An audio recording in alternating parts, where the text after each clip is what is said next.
What do people expect to find when they get to your website?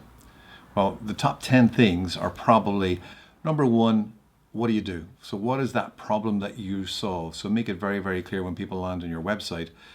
This is a problem that we solve, and make it really, really, really clear for them to understand that. Number two, who are you? And why are you good at solving the problem that you've just said that you solve in the first place? Number three nowadays is probably, why do you do what you do? Simon Sinek said, people don't buy what you do, they buy why you do it. It's quite a big thing, so make that crystal clear on your website as well. Where do you do it?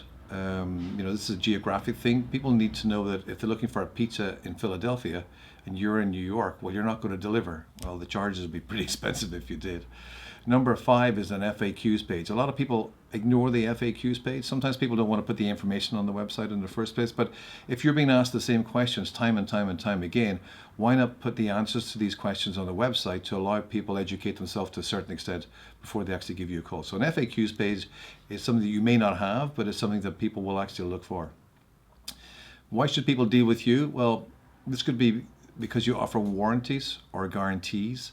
So if you have a reason why people should deal with you, again, make that pretty clear. Is it a money back guarantee? Is it a warranty, etc.? Why are you the best choice? So why should people go to you to solve the problem? Because you're probably not the only person who can solve this problem.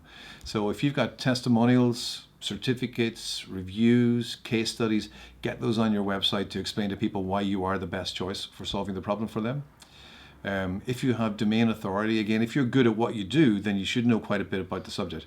So you need to show your domain authority by having, let's say, a blog that maybe answers questions and explains to people details about your industry. So it doesn't have to be specifically what you do, but it may be related to, so if you're in construction and you're a roofer, you don't always have to talk about roofing. You may decide to also talk about legislation around getting planning permission, but actually show people what you know and put it on your website so it's clear that you do have some domain authority.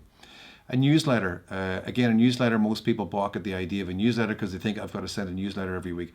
You don't, but people, if they're interested in who you are and what you do, and maybe entering into a funnel whereby they're thinking of making a purchase for the service that you're actually offering, give them a newsletter because it allows them to stay in touch with you or you to stay in touch with them. But also anytime you do special offers, or if you've done a particularly big project and you want to let people know you've done it, that you've actually entered into an area where you do these bigger enterprise projects, a newsletter is a really good way of keeping in touch with your potential customers. And lastly, contact details. Sometimes on a website it can be hard to find a phone number or an address or a zip code or an area code.